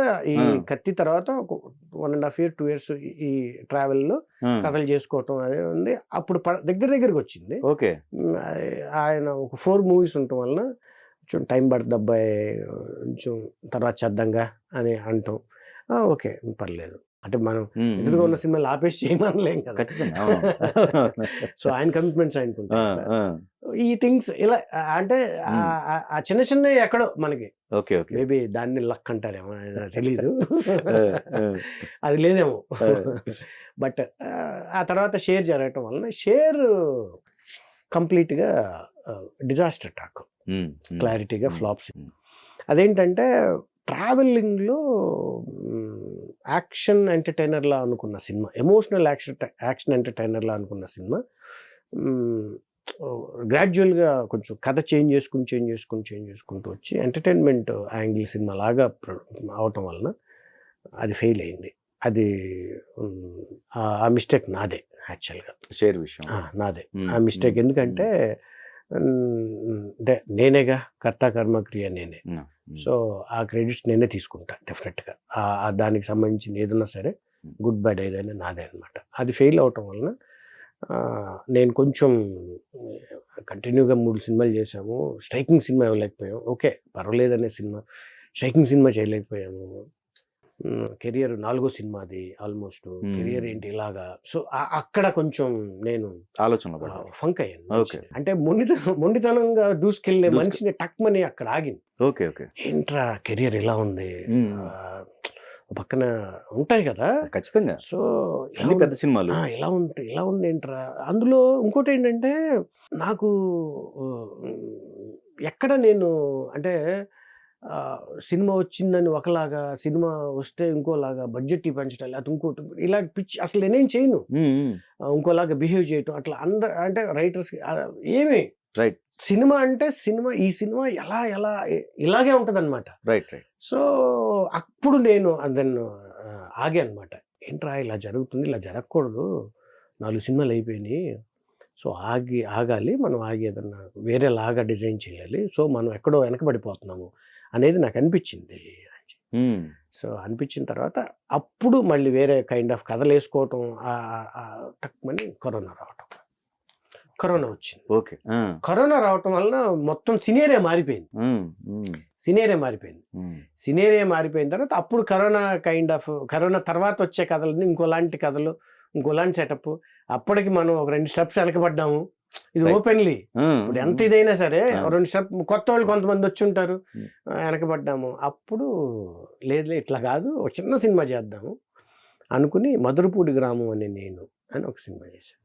కంటెంట్ కంప్లీట్, అది కంటెంట్ ఓరియంటెడ్ సినిమా. అది for OTT point of view. ఆ సినిమాకి నాకు రాజస్థాన్ ఇంటర్నేషనల్ ఫిల్మ్ ఫెస్టివల్లో బెస్ట్ డైరెక్టర్ అవార్డు వచ్చింది. Okay okay. సో అక్కడి నుంచి మళ్ళీ ఇప్పుడు సినిమా జరుగుతుంది, రన్నింగ్ లో ఉంది. వేరే ఒక కథ, అంటే ఈ న్యాచురల్ కొంచెం ఆర్గానిక్ గా డిజైన్, రెగ్యులర్ కమర్షియల్ 6 పాటలు 5 ఫైట్లు సినిమాలు కాకుండా ఇంకోలాగా డిజైన్ చేసుకుని మళ్ళీ పెట్టుకుని ఇప్పుడు మళ్ళీ కొంచెం ఇయర్ టార్గెట్ చూడాలి. సో ఇప్పుడు ఈ సినిమాకి మీకు అవార్డు వచ్చింది, కారణం ఏంటంటే ఫస్ట్ అప్పుడు అనుకున్నారు అంటే కంటెంట్ ఉంటే సరిపోతుంది. అవును అవును. దానికి మనకి ఏ మ్యాజిక్ చేయాల్సిన అవసరం, కంటెంట్ ఉంటే చాలు. అదే ఇది ఉదాహరణ అనుకోవచ్చు. ఎగ్జాక్ట్లీ దానికే కూడా అంటే నేను అనుకున్న కథను అనుకున్నట్టుగా చేశాను. ఒక ఐడియాలజీతో వర్కౌట్ చేయాలి అంటే అప్పటి వరకు నేను కూడా 6 పాటలు 6 ఫైట్లతో సినిమా ఉంటేనే బాగుంటది అనే మైండ్ లో ఉన్నవాడిని యాక్చువల్ చెప్పాలంటే. నేను చూసిన సినిమాలు అలాంటివే నా. సో ఈ కరోనా తర్వాత మైండ్ సెట్ మారటం, నేను కూడా ఈ కథలు ఇలా కాదు, ఈ టైం కొంచెం ఇప్పుడు ఎంతైనా పాత కథలే కదా. సో మారుతున్న ప్రకారం మనం కూడా మారాలి అనే ఉద్దేశంతో నేను అనుకుని అప్పుడు ఆ కథ చేశాము. అది కంప్లీట్ నాకు టెక్నీషియన్గా నాకు సాటిస్ఫాక్షన్ సినిమా. అది చిన్న సినిమానే కానీ 2 కోట్ల సినిమా, అది చిన్న సినిమాలానే, బట్ అవార్డులు రావటం, వేరే వాటి ఫెస్టివల్స్కి వెళ్ళటం, అక్కడ సెలెక్ట్ అవటం, దానికి అవార్డు రావటం. సో అప్పుడు ఓకే మనం ఇంకా అంటే నా ఫీలింగ్ ఏంటంటే టెక్నీషియన్గా నేను ఇంకా బతికే ఉన్నానని చెప్పడానికి ఆ సినిమా ఉంది. ఇంకా నేను చచ్చిపోవాలా, టెక్నీషియన్గా బతికే ఉన్నాను. అలా ఏం లేదు కానీ ఇప్పుడు షేర్ విషయంలో ఫైనాన్షియల్ గా ఏమైనా ఇబ్బందులు వచ్చే మధ్యలో ఏమన్నా? ఏం రాలా. ఎందుకు రాలేదంటే షేర్ సినిమా స్టార్ట్ అయినప్పుడు ప్యారలల్ గా పటాస్ స్టార్ట్ అయింది. సో పటాస్ రిలీజ్ అయింది. పటాస్ రిలీజ్ అయిన తర్వాత షేర్ సినిమా రిలీజ్ అయింది. So already Pataas blockbuster cinema. దాని తర్వాత సినిమా బిజినెస్ యాంగిల్ కానీ ఇంకోటి కానీ ఏం ఇబ్బంది ఏం లేదు. ప్రొడక్షన్ సైడ్ కూడా ఏం ఇబ్బంది లేదు. ప్రొడక్షన్ సైడ్ కూడా మంచి ప్రొడ్యూసర్ అతను, కుమార్ వెంకటేశ్వర చనిపోయారు. చాలా చాలా ఎక్స్ట్రాడినరీ పర్సన్ అతను. నాకు ఫస్ట్ నుంచి తను సినిమా ఇండస్ట్రీలో ఉన్నప్పటి నుంచి పరిచయం. నాకు చాలా మంచి పర్సన్, హెల్పింగ్ నేచర్, మంచోడు. ఇంకా చాలా కాలం ఉండి సర్వీస్ చేయాల్సిన ఆడే పాపం, భగవంతుడిది, మనం ఏం చేయలేము. బట్ ప్రొడక్షన్ సైడ్ కూడా నాకు ఇబ్బంది ఏం లేదు. అయితే ఏంటంటే 2 సినిమాలు అవటం వలన కొంచెం డిలే జరిగి ఉండొచ్చు అంతే. ఇలాంటి సిచ్యువేషన్ వచ్చినప్పుడు కొన్ని సందర్భాల్లో కాదు డైరెక్షన్ అని చెప్పేసి ఇమీడియట్ గా కో డైరెక్టర్ గా ఆ ఎక్స్పీరియన్స్ తో వెళ్ళిన వాళ్ళు కూడా ఉన్నారు మనకి. ఉదాహరణ చాలా మంది ఉన్నారు. అయ్యో చాలా కదా, వాళ్ళు ఇప్పుడు వెల్ సెటిల్డ్ అయి ఉన్నారు. ఇంకా ఈ ప్రయోగాలు వద్దని చెప్పేసి ఆలోచన ఎప్పుడన్నా వచ్చిందా మధ్యలో మీకు? అసలు ఎప్పుడు రాలా. అంటే ఎన్ని ఇబ్బందులు పడుతున్నా, అసలు చాలా ఇబ్బందులు ఉన్నాయి నాకు. అయినా కూడా రాలేదు అంటే నా మైండ్ ఒప్పుకోలేదు. అంటే నేనేమంటానంటే ఎందుకు ఒప్పుకోలేదో చెప్తాను నీకు. టెక్నీషియన్గా నాకు ఒక యూఎస్పీ ఉంటుంది, ఈ మైండ్ ఒకటి ఉంటుంది, టెక్నీషియన్ మైండ్ ఒకటి ఉంటుంది కదా. అలాంటి సినిమా నేను తీయలే ఇంకా. యాక్చువల్ చెప్పాలంటే 5 సినిమాలు చేశాను కదా. ఈ 5 సినిమాల్లో నాకు ఒక అంటే రామ్ గోపాల్ వర్మ గారు చెప్తారు, నేను ఎక్కడో విన్నా, ఎవడ పిచ్చి వాడి సినిమా అవ్వాలి. ఆ పిచ్చితో చేసిన సినిమా ఉంటది యాక్చువల్గా. అదే సింహ, అదే శివ, అదే ఆది. సో వాళ్ళ మైండ్కి ఒక ఉంటది కదా, ఒక ఎక్స్ట్రీమిటీ ఆఫ్ ఫిల్మ్. అలాంటి సినిమా నాకంటూ ఒక సినిమా ఉంది కదా, ఆ సినిమా నేను చేయలే. ఓకే. సో అది కూడా ఇప్పుడు అంటే చేయడానికి రెడీగా ఉన్న స్క్రిప్ట్ ఉంది, ఇది చేయాలి. ఒకవేళ ఇది కనుక చేసేసి తర్వాత కూడా ఇలాగే ఉంటే మైబీ ఓకే, నేను టెక్నీషియన్ గా పనికిరానేమో అని అనుకుని వెళ్తానేమో, నాకు తెలియదు అది. అప్పటి వరకు నేనైతే అంటే టెక్నీషియన్ గా నేను చచ్చిపోలేదు కాబట్టి నాకు ఇంకా థాట్ రాలేదు. సో టెక్నీషియన్ గా నేను చచ్చిపోయి ఉంటే ఆ థాట్ వచ్చేదేమో, అంటే డబ్బులు సంపాదించడం కోసం లేకపోతే ఇంకోటి వచ్చేదేమో. మా వైఫ్ పాపం అంటే అసలు అంటే ఎక్స్ట్రాడినరీ వైఫ్ అన్నమాట పాపం. అంటే నువ్వేం చేస్తున్నావు, నువ్వు ఎక్కడికి వెళ్తున్నావు, నువ్వు ఎప్పుడు వస్తావు అని ఈ 20 ఏళ్ళలో ఏ రోజు నన్ను అడగలేదు అబ్బా. ఏ రోజు నన్ను అడగలేదు. నువ్వు ఎంత సంపాదిస్తున్నావు అడగని వైఫ్ ఎప్పుడైనా చూసావా? గ్రేట్. నాకు అసలు మామూలుగా చాలా మంది వింటుంటాము ఈ బ్యాలెన్స్ సక్సెస్ ఇది లేనప్పుడు చాలా ఇది ఉంటది కదా, అయినా కూడా నన్ను ఏ రోజు అడగలేదు నన్ను. సో అది నాకు బలం యాక్చువల్ గా. Extraordinary daughter. నాకు ఇది కావాలి నాన్న అని ఎప్పుడు ఏ రోజు అడిగింది లేదు. ఒక పాప. ఏ రోజు ఇది కావాలి నాన్న అని నన్ను అడిగిందే లేదు పాప. సో అంటే చిన్నపాటి ఇబ్బందులు, ఫైనాన్షియల్ థింగ్స్, మనం మెయింటెనెన్స్ ఇవన్నీ ఉంటాయి. అవన్నీ వాళ్ళకి తెలీదు. తెలియకుండానే ఏదో మేనేజ్ చేసుకుంటూ అట్లా. బట్ పాపకి తెలియదు, వైఫ్ తెలుసు కదా, వీడేం పెద్దగించి అయినా కూడా తనేమి అవ్వకుండా ఉండటం వలన కూడా నేను అంటే మేబీ వాళ్ళు ఒకవేళ వేరేలాగా బిహేవ్ చేసుంటే డబ్బుల కోసం చేసేవాడినేమో, అనుకునేవాడినేమో, రకరకాలు మేబీ అలా అనుకునేవాడినేమో. అట్ ద సేమ్ టైం ఏంటంటే మా ఫాదర్ లేరు, ఇప్పుడు చాలా చిన్నప్పుడే చనిపోయారు. మదరు. మేము యాక్చువల్లీ మా బ్రదరు, మా సిస్టర్, నేను, మీరు ముగ్గురు. అంటే ఇంకో పెద్ద ఆవిడ ఉండే, పెద్ద సిస్టర్ ఆవిడ అంటే ఇంటర్మీడియట్ చదువుతున్నప్పుడు ఆవిడ చనిపోయారు అనమాట. అప్పటికే చాలా ఎర్లీగా. సో ఇప్పుడు ముగ్గురు అనమాట. మా బ్రదర్ ఊర్లోనే ఉంటారు, మా సిస్టర్ మా బావగారు ఆయన గవర్నమెంట్ జాబ్ ఆయన. సో నాన్నగారు చిన్నప్పుడు మాకు నేను ఐ థింక్ సో 17 years ఉన్నప్పుడు, 16-17 years ఉన్నప్పుడు ఆయన చనిపోయారు. సో వాళ్ళు కూడా వాళ్ళకి పెద్ద కోరికలు ఏమి లేవు, ఉన్న దాంట్లో హ్యాపీగా ఉన్నాం. అంటే మా మదర్ కూడా వాడు బాగుంటే చాలు అంతే, ఆడేదో పాపం ఏదో కష్టపడుతున్నాడు, వాడు బాగుంటే చాలు, వాడు సంపాదించాడు పాపం, ఆవిడ కూడా ఆవిడకి ఏం తెలియదు. బాగున్నాడు ఎల్లప్పుడు హ్యాపీగా ఉందనే లేదనేదే చూస్తుంది ఆవిడ అంతే. ఎప్పుడన్నా మా వైఫ్తో మాట్లాడినప్పుడు వాడు బాగానే ఉన్నాడు కదా అంతే, బాగుంటే చాలు అంతే, ఇంకేం అలాంటి. సో ఫ్యామిలీలో ఎక్కడా ఏం లేదు. సో దాని వలన కూడా నేను సెకండ్ స్టెప్ పడాల్సిన అవసరం రాలేదేమో అనిపించింది నాకు. వేరే థాట్ ఏం లేదు. అంటే ఇంకో ఇలా చేద్దాం అలా చేద్దాం, డబ్బుల కోసం ఇంకోటి అట్లా ఏం. బట్ ఇబ్బందులు లేకుండా లేవు, ఉన్నాయి. అట్లా కాదు, ఇప్పుడు 4 పెద్ద సినిమాలు చేశారు కదా. అవును. 4 పెద్దరాళ్ళు ఏమన్నా వెనకేసుకున్నారా? ఏం లేదబ్బా, ఏమిస్తారు అంటే పెద్ద ఇచ్చే అమౌంట్లు. నేనేమంటానంటే నేను 20 years అయింది కదా డైరెక్టర్ అయ్యి, 4 సినిమాలు చేసాం, ఎంత వచ్చి ఉంటుంది పోనీ, ₹1 కోటి వచ్చి ఉంటాయి అనుకుందాం. లేదు ఏంటంటే మధ్యలో ఎంత బ్యాలెన్స్ చేయడం అనేది నాకే జోక్ అది అసలు. అంటే నాకే తెలీదు ఏంట్రా ఈ లైఫ్ ఇంత బ్యాలెన్స్ గా ఎందుకు వెళ్తుందో, ఎలా వెళ్తుందో కూడా తెలియదు నాకు. కానీ నేను ఎప్పుడు కూడా భయపడిపోయో, బాధపడిపోయో, లేకపోతే ఇంకోటి అసలు ఏం లేదు. నిజంగా గ్రేటే. మీ ఇంట్లో వాళ్ళు మీ సపోర్ట్ నిజంగా చాలా చాలా ముఖ్యంగా మీ వైఫ్ నే చెప్పుకో. నిజంగానే చెప్తున్నా. ఇప్పుడు నేనేమంటున్నానంటే మన అమ్మో లేకపోతే మన అక్కో మనల్ని ఎంటర్టైన్ చేస్తున్నారు, మనకి ఇబ్బంది పెట్టట్లేదు అని అంటే వాళ్ళు మన బ్లడ్ రిలేషన్. ఈ అమ్మాయి ఎవరో బయట నుంచి వచ్చిన అమ్మాయి కదా, సో అమ్మాయి అర్థం చేసుకోవాల్సిన అవసరం కూడా లేదు. కానీ నేను అందుకే అంటున్నా, అందుకే తన పేరు ముందు చెప్పాను నేను. సో నన్ను ఏ రోజు ఇబ్బంది పెట్టలేదు. అలాంటి ఇది ఉన్నప్పుడు ఎవరైనా సరే డెఫినెట్గా అచీవ్మెంట్ కోసం వెయిట్ చేసి అడుగుతుంటుంది. ఏంటి మనం ఎప్పుడైనా ఒకసారి ఎప్పుడైనా ఉంటుంది ఏంటి మనం అంటే అది కూడా కామెడీగానే నవ్వుతూ ఏంటి ఇంకా మన జీవితం ఇంతే అంటావా అనేదో అంటే ఏం లేదు పర్లేదు చిన్న ఒక ఫ్రైడే చాలు. అబ్బా నాకు నా చిన్నప్పటి నుంచి ఇదే చెప్తున్నావయ్యా స్వామి నువ్వు. ఎన్నో ఫ్రైడేలు ఎన్నో ఫ్రైడేలు వెళ్ళిపోయిందంటే వెళ్ళినా ఒక ఫ్రైడే వస్తుంది కదా మళ్ళీ సైకిల్లో తిరిగి ఒక ఫ్రైడే వస్తుంది కదా, ఫ్రైడే వచ్చినప్పుడు సెట్ అవుతుందిలే. నిజంగా ప్రతి డైరెక్టర్స్ లో ఆ ఫ్రైడే నిజంగా ప్రతి మరి ఫ్రైడేనే కదా, ఫ్రైడే వెయిట్ చేస్తా ఆ ఉంటారు, ఫ్రైడే కోసం వెయిట్ చేస్తుంటాం అంతే. సో అట్లా. Okay okay. ఇవి పక్కన పెడితే ఇంకొక పార్ట్ యాక్టివ్ గా మీరు ఉండేది అసోసియేషన్ లో. ఓకే. ఎందుకు అది ఎక్కువ శాతం? అంటే అది యాక్చువల్గా ఏంటంటే నాకు నేచర్ లో నా బర్త్ లోనే ఉంది అది. అది ఎందుకంటే మా తాతగారు సిపిఐ. ఓకే. పొలిటికల్ గా ఉన్నప్పుడు ఫస్ట్ నుంచి ఆయన సిపిఐ అన్నమాట. బట్ మా ఫాదర్ అది లేదు. ఆ ఫాదర్ మళ్ళీ మామూలు హోటల్ బిజినెస్ ఉండేది అనమాట మా చిన్నప్పుడు. తర్వాత లేదు, చిన్నపాటి పొలం, కొంచెం ఉండటానికి తినడానికి ఇబ్బంది లేని ఫ్యామిలీ. బట్ ఆయన తాతగారు మాత్రం ఆయన చనిపోయే వరకు సిపిఐ లీడర్ గానే ఉన్నారనమాట. మేబీ అది ఏమన్నా నన్ను అట్రాక్ట్ చేస్తుందేమో అనేది అనిపిస్తుంటది. ఆ పొలిటికల్ అనేటప్పటికి చిన్నపాటి ఇంట్రెస్ట్ ఉంటుంది.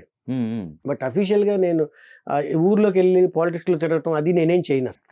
ఏదైనా ఒక పార్టీ అంటే ఇష్టం ఉంటుంది, అవన్నీ సెకండరీ మ్యాటర్స్. సో ఇక్కడ వచ్చేటప్పటికి ఏమైందంటే, ఇక్కడ నేను ఆ భరద్వాజ్ గారి ట్రావెలింగ్ అప్పుడు యాక్చువల్ గా ఆయన కలవటం, మద్దినేని రమేష్ అని ఉన్నాడు, తను పాలిటిక్స్ లో యాక్టివ్ ఉంటాడు, తనతో ఉంటాం. సో హరి, నేను, నరసింహారావు, ఇట్లా మేము అందరం ఏంటంటే ఆ అసోసియేషన్ లో అప్పుడు మేమే కదా. ఇప్పుడు ఏంటంటే ఇప్పుడు ఆ టైంలో వెళ్ళినప్పుడు మేము కలవడానికి ఏదన్నా, ఇప్పుడంటే కాఫీ డేలు అవి ఉండేవి, అప్పుడు అవన్నీ లేవు. అసోసియేషన్ ఉండేది, అసోసియేషన్ లో కూర్చునేవాళ్ళం. సో ఇది కూడా ఇట్లా దాని మీద చిన్నపాటి ఇంట్రెస్ట్ ఉంది. ఏదన్నా అవకాశం ఉంటే నాకున్న టైముని ప్రకారం, ఇప్పుడు మన time direction point of view, so ఇంకా మనం సెట్ అవ్వలేదు కాబట్టి కరెక్ట్గా ఫుల్ ఫ్లెడ్జ్డ్గా మనం అటు కూడా వెళ్ళలేము. సో ఎప్పుడైనా ఖాళీ ఉన్నప్పుడు, లేకపోతే ఏదన్నా అవసరం అయినప్పుడు మనం వెళ్ళి ఏదన్నా గైడ్ చేయటం కానీ, లేకపోతే ఏదన్నా మనకి తోచింది ఏదైనా చెప్పటం కానీ, అంతవరకే. అంటే ఫుల్ ఫ్లెడ్జ్డ్ పొలిటీషియన్ అయితే అవ్వలేదు అందులో. ఆ ఇంట్రెస్ట్ వల్లనేమో అని అనుకుంటుంటాను నేను, అంతే. మీకు ఓకే, ఈ ఎంత సంకల్ప బలం ఉన్నప్పుడు కూడా ఏంటిరా ఇంత రివర్స్ లో ఇట్లా జరుగుతుంది, మనం ఇంత ఊహించుకుంటున్నాం, ఇక్కడ వచ్చేసరికల్లా కొన్ని యాక్టివిటీస్ ఇలా జరుగుతున్నాయి అని ఒక పక్కన ఫ్యామిలీకి మనం చెప్పాల్సింది ఉంది. ఇంత నేను ట్రావెల్ చేస్తున్నా, ఇంకా నాకు ఇండస్ట్రీకి సంబంధించో లేకపోతే ఇంకో ఫైనాన్షియల్ గానో లేకపోతే ఇంకోటో అది చాలా సార్లు మనకి అనిపిస్తుంది. అంటే నేనేమన్నా తప్పులు చేస్తున్నానా? తప్పు నాకు తెలిసినంత వరకు అసలు ఎక్కడ తప్పు చేసే ఛాన్సే లేదు అసలు. అవకాశం అసలు లేదు, చేయను. అంటే స్ట్రాంగ్ గా కాన్ఫిడెంట్ గా చెప్తా. 4 మాటలు మాయ మాటలు చెప్పటం కానీ, లేకపోతే ఏదో రకంగా డబ్బులు సంపాదించడం, సో అది అసలు ఎక్కడ లేదు. కానీ అంటే ఇంత హానెస్టీగా ఫైట్ చేస్తున్నాం కదా, ఎందుకు ఇలా మనకే జరుగుతుంది అనేది చాలాసార్లు అనిపిస్తుంటుంది. అనిపించినప్పుడు ఏం అనిపిస్తుంది అంటే, మనం నమ్ముకున్న వాళ్ళు ఉన్నారు, మనం ఓకే, కానీ మనం నమ్మి మనతో పాటు వచ్చింది ఒక అమ్మాయి, మనం ఏదో చేస్తామని వెయిట్ చేస్తున్నారు మన పేరెంట్స్. సో ఇది ఎలారా అని అనిపిస్తుండేది. అనిపించినప్పుడు అప్పుడు నేను కొంచెం బ్యాక్ వెళ్ళినప్పుడు ఏమైనా నేను తప్పులు చేస్తున్నాను, అసలు నాకు ఎక్కడ తప్పులు చేస్తున్నావు అనే ఫీలింగ్ ఎప్పుడు కలగల, లేదు కూడా, ఛాన్సే లేదు, అసలు ఛాన్సే లేదు, చేయను. మీకు ఈ డ్రింక్ అలవాటు అసలు ఏం లేదు కదా, అసలు నో డ్రింక్ నో సిగరెట్, అసలు ఏం లేదు. అది కూడా ఒక రీజన్ ఏమో మీరు సక్సెస్ కాకపోతే. నా దగ్గర ఒక 500 ఉంటాయి జేబులో, 500 అలాగే ఉంటాయి. మళ్ళీ 3 రోజుల తర్వాత 4 రోజుల తర్వాత జేబు పెట్టి తీస్తే 500 అలాగే ఉంటాయి, అవ్వదు ఖర్చు. టీలకో ఏదన్నా టీ ఎప్పుడైనా టీ కాఫీ సంథింగ్ అంతే తప్ప సిగరెట్ లేదు, స్మోక్ లేదు, మన లేదు. అయితే అంటే సినిమాలకి వెళ్తా, కంపల్సరీ సినిమాలు చూస్తాను. ప్రతి ఫ్రైడే ఒక్కోసారి 2 సినిమాలు చూస్తాను. ఫ్రైడే సాటర్డే సండే 3 సినిమాలు, ఒకవేళ 3 వస్తే 3 సినిమా, వచ్చిన సినిమా కంపల్సరీగా చూస్తాను. వాటికి ఖర్చు అవుతాయి కానీ నాకు పర్సనల్ గా ఖర్చులు అంటే ఇంకేం లేదు. అయితే అలా ఉన్నప్పుడు ఏంటంటే, కెరియర్ ఇలా ఉన్నప్పుడు ఏమీ చేయలేకపోయాం అనేది ఏంటో, ఫ్యామిలీకి ఏదన్నా చేసే అవకాశం దొరికితే బాగుండు అనే ఫీలింగ్ వస్తుంటుంది. ఇప్పుడే ఏంటంటే ఇంకొంచెం ఎక్కువ అనిపిస్తుంది. ఎందుకంటే దానికి ఒక రీజన్ ఏంటంటే మా డాటర్ 10th క్లాస్కి వచ్చింది అనమాట. సో మెడిసిన్ చదువుతాను అని. సో ఈ మెడిసిన్ అంటే ఇంకా అసలు చాలా టఫ్ జాబ్ కదా. అప్పుడు నేను ఎలారా ఇది అసలు దీన్ని ఏం చేయాలి చదివి అంటే నేను మళ్ళీ నా దగ్గర డబ్బులు లేవు మనం చదవకూడదు అని చెప్పలేం కదా. అప్పుడేమో మనం ఫెయిల్యూర్ ఫాదర్ లాగా మిగిలిపోతాం. అది కాదు, అలాంటి సందర్భాలు వచ్చినప్పుడు కొంచెం భయం ఉంటది, ఎలారా దీన్ని ఓవర్కమ్ చేయగలం అని అనిపిస్తుంది. అప్పుడు నాకు నేనే ఒక రకంగా చెప్పంటే, మళ్ళీగా నువ్వేంట్రా ఫీల్ అవుతావేంటి, నువ్వెందుకు ఫీల్ అవుతున్నావు, నీకు ఉంది, నువ్వు చేయగలవు అని నాకు నేనే అనుకుంటాను. అనుకుని అట్లా ఇలా ముందుకెళ్తుంటాను. చిన్న చిన్న సందర్భాలు ఫీల్ అవటం, బాధపడటం నాకు ఎవ్వరు మళ్ళీ వాళ్ళు ఎవరో ఏదో అన్నారు, వీళ్ళు ఎవరో ఏదో అన్నారు, ఇలాంటివి అవి కూడా నేనే అసలు అందరూ నాకు సాధారణంగా అందరూ నేను పెద్దగా అట్లా ఎవరో ఏదో అనుకుంటారని అసలు అలాంటివి ఏం లేవు. నా మనసుకు ఒకటి ఉంటుంది కదా. కరెక్ట్. నా మనసుకి అప్స్ అండ్ డౌన్స్ వస్తున్నప్పుడు కెరీర్లో మనకి హెల్ప్ చేసేవాళ్ళు కానీ, అంటే ఈ హెల్ప్ చేసే విషయంలో మోరల్ సపోర్ట్ కావచ్చు, లేకపోతే ఫైనాన్షియల్ కావచ్చు, ఎవరున్నారు మీకు? నాకు ఫ్రెండ్స్ చాలా మంది ఉన్నారు. ఓకే. ఇండస్ట్రీ వాళ్ళేనా? ఇండస్ట్రీలో కొంతమంది ఉన్నారు, బయట కొంతమంది ఉన్నారు. ఓకే. నేను ఇప్పుడు మామూలుగా ఇప్పుడు సాయంత్రం రాతే ఒక 3 days తర్వాత మనకు ఒక 50,000 అవసరం ఉంటాయి. సాధారణంగా ఏమవుద్ది, 1st తారీఖు 2nd తారీఖు మన 2వ తారీఖు మనకు 50,000 అవసరం ఉంది కదా. 25 నుంచి మొదలు పెడతాయి. ఏంటి అసలు ఎలా దీన్ని ఈ ఫస్ట్ ఎలా ఓవర్కమ్ చేయాలి. అప్పుడు ఎవరున్నారు, మనవాడు ఉన్నాడు, అంజు ఉన్నాడు కదా, సరే ఒక పని చేద్దాం, మనవాడి దగ్గర తీసుకుందాంలే ఈసారికి అని. అంజుబాబు ఒక 50,000 ఉందా మన దగ్గర, మరి తర్వాత వచ్చిన అన్న, అదేంటన్నా భలేవాడు దానికి ఇలాగా. అంటే ఇలా ఇచ్చిన వాళ్ళు చాలా మంది ఉన్నారు నాకు, ఫ్రెండ్స్. అయితే ఏంటంటే నేను మధ్యలో ఏదైనా సినిమా వచ్చినప్పుడు ఇచ్చేస్తుంటాను, వచ్చిన అబ్బాయి తీసుకెళ్ళిపోండి. ఇవ్వనాళ్ళు ఉన్నారు, కొంత కొన్ని ఇవ్వలేకపోవచ్చు. వాళ్ళు అడిగేవాళ్ళు ఎవరు లేరు, నన్ను అడగరు అసలు. అంటే ఆడుంటే ఇష్టం, లేకపోతే లేదు, ఆడు ఇస్తాడనే మనం ఇచ్చాం, వాడు ఏదో పడుతున్నాడు పని, ఇలాంటి వాళ్ళు ఉన్నారు. సో దానివల్ల కూడా నేను పెద్ద డబ్బుల గురించి టెన్షన్ ఏం లేదబ్బా నాకు. Okay. Career point of view ఒకటే. ఇంకా మనం హార్డ్ హిట్టింగ్ సినిమా ఒకటి చేయలేకపోయాం రా, ఒక హార్డ్ హిట్టింగ్ సినిమా చేయాలి మనము అనేది మాత్రమే ఒక అనిపిస్తుంటుంది బాగా ఎక్కువగా. దానికోసం కథ రెడీగా ఉంది, అది పడుతుంది, అది 100% పడుతుంది. డెఫినెట్గా అది అయిన తర్వాత మళ్ళీ మనం కూర్చుందాం ఖచ్చితంగా.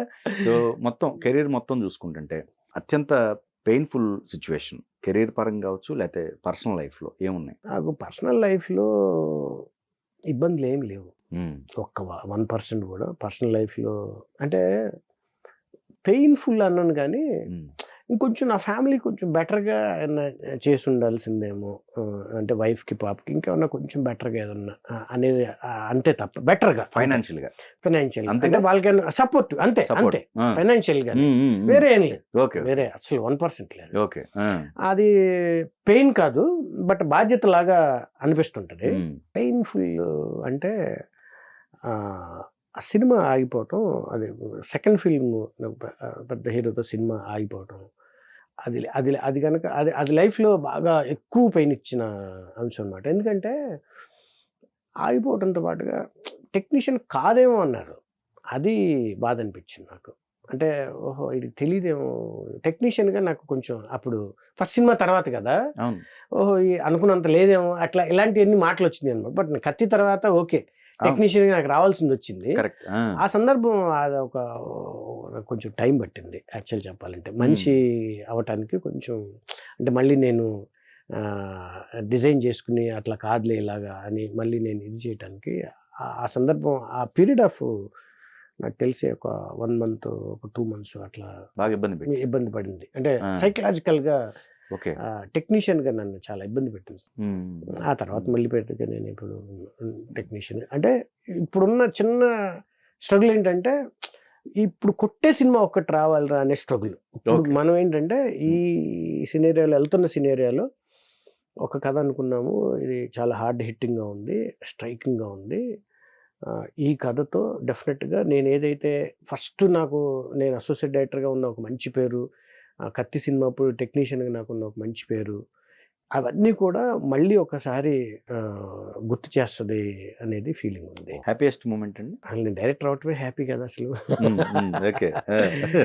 అంటే హ్యాపీయెస్ట్ ఒకటి కాదు, నేను డైరెక్టర్ అవటం, నేను అసిస్టెంట్ డైరెక్టర్ అవటం happiest moment first of all. ఎందుకంటే మామూలు మిడిల్ క్లాస్ ఫ్యామిలీలో ఉన్న కుర్రాడిని, జనరల్ వ్యవసాయ కుటుంబం మంది, సినిమా వాళ్ళు ఎవరు మనకి పెద్దగా పరిచయాలు లేవు. ఇలాంటి ఇది వచ్చి నేను ఒక అసిస్టెంట్ డైరెక్టర్ అవటం, ఇదంతా నా ఇదే. నేను అసిస్టెంట్ డైరెక్టర్ అవటం, అసిస్టెంట్ డైరెక్టర్గా కెరియర్ స్టార్ట్ చేయటం, హీరోలతో సినిమాలు చేయటం, ఈడియట్ సినిమాకి చిరంజీవి గారితో క్లాప్ ఆయన క్లాప్ కొట్టడానికి వచ్చారు ఈడియట్ ఓపెనింగ్కి. నేను ముహూర్తం అని రాసి అది ఆయనకి ఇచ్చి ఆయన ఈడియట్ అమ్మ టైటిల్ అంటే అవును సార్ అని అంటాం. అంటే అప్పటికి ఆయన మెగాస్టార్ యాక్చువల్గా. సో నా ట్రావెల్లో నేను రవితేజ గారితో ట్రావెల్ కానీ, కళ్యాణ్ రామ్తో ట్రావెల్ కానీ, ఎన్టీఆర్తో ట్రావెల్ కానీ, వెంకటేష్ బాబు గారు నాకు అంటే కొంచెం పరిచయం అనమాట. ఆయన పని చేయలేదు కానీ మంచి పరిచయం ఆయనతో. బాలకృష్ణ గారితో 4-5 సార్లు కూర్చోవటం కానీ, జగపతి అవటం, శ్రీకాంత్, ఇట్లా అంటే ఇవన్నీ హ్యాపీయెస్ట్ థింగ్సే నా లైఫ్లో. పెద్ద పెద్ద డైరెక్టర్లు, పూరి అసలు మేజర్ ఏంటంటే అసలు పూరి గారి దగ్గర నేను జాయిన్ అవటమే నా అదృష్టం. నాకు అది హ్యాపీ కదా. ఎందుకంటే చాలామంది మేము చేస్తున్నప్పుడు అసిస్టెంట్ డైరెక్టర్లు ఎంతమంది వచ్చేవాళ్ళు, మేము అసిస్టెంట్ ఒంటరి వీళ్ళందరూ వచ్చేస్తే మన పరిస్థితి ఏంటో అనిపిస్తుండేది.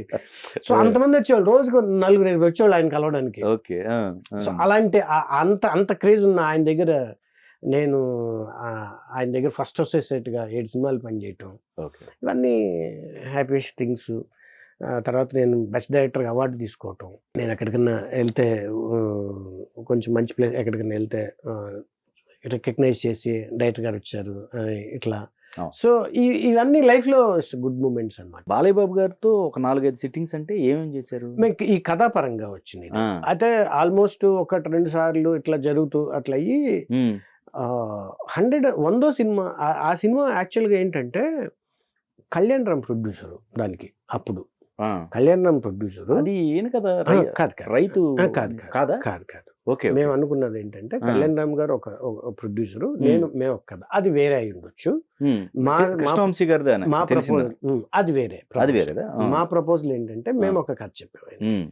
మేము ఆయన కళ్యాణ్ రామ్ గారి ప్రొడ్యూసరు, ఎన్టీఆర్ ఆర్ట్స్ బ్యానరు, మేము అది ఆల్మోస్ట్ దగ్గరగా అనమాట.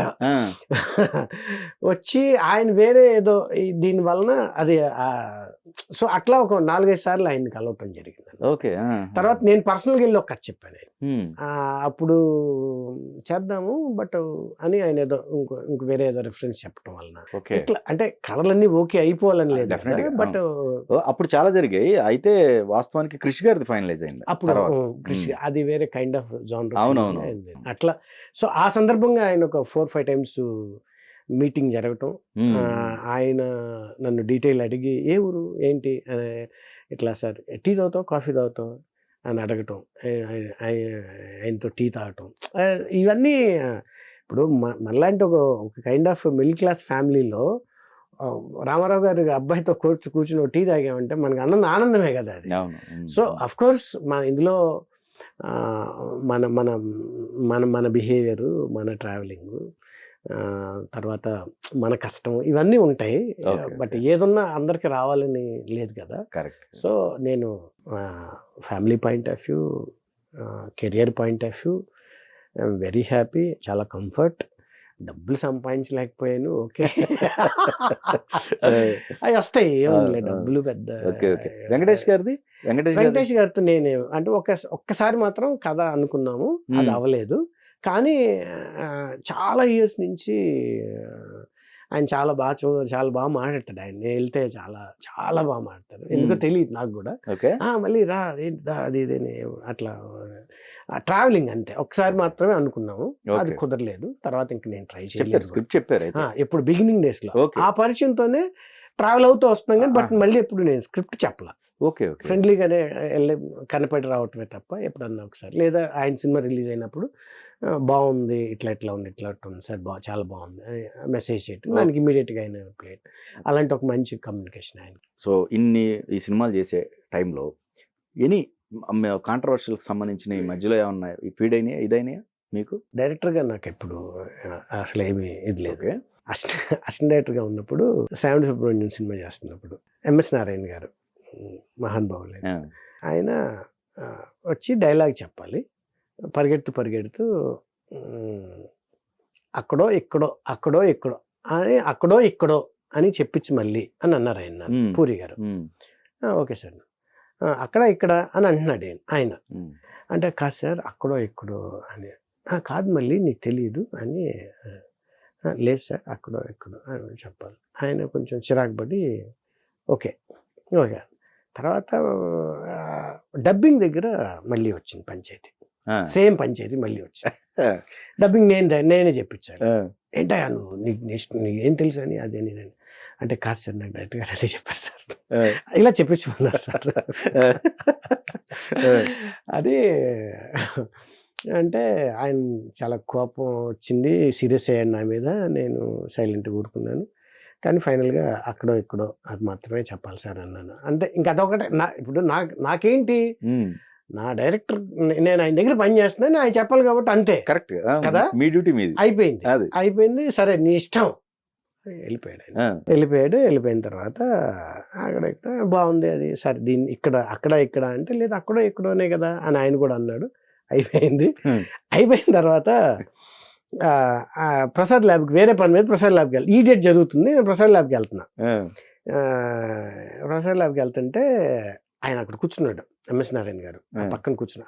పార్కింగ్ అదే ఉంటుంది కదా. అబ్బా బండి వేసుకున్నాను, 2 wheel నేను అక్కడ పెట్టా. అబ్బా ఈయన మళ్ళీ ఇప్పుడు ఎలా ఉంటుంది, ఈయన ఫేస్ చేయాలి కదా అని నేను సరే ఓకే అని తలకంచునేవారు. మళ్ళీ ఏంటి వెళ్ళిపోతున్నావు అన్నాడు సీరియస్గా. సరే ఏం లేదు సార్ రా ఇట్రా. అంటే నాకు కోపం వచ్చింది చాలా నీ మీద, కానీ చాలా ముచ్చటేసిన తర్వాత వెళ్తున్నప్పుడు ఆలోచించి తర్వాత నువ్వు కలవలేదు నన్ను. ఈడేంటి ఇంత గట్టిగా ఉన్నాడు, ఇలా ముండిగా ఉన్నాడు ఏంటి, ఓహో వాడికి ఒక డైరెక్టర్ ఉన్నాడు కదా, ఆడి డ్యూటీ భలే చేశాడు అని నాకు అక్కడ నీ మీద ముచ్చటేసిందయ్యా. అది మధ్యలో 2-3 సార్లు అనిపించింది నాకు, కలవడం కుదరలేదు.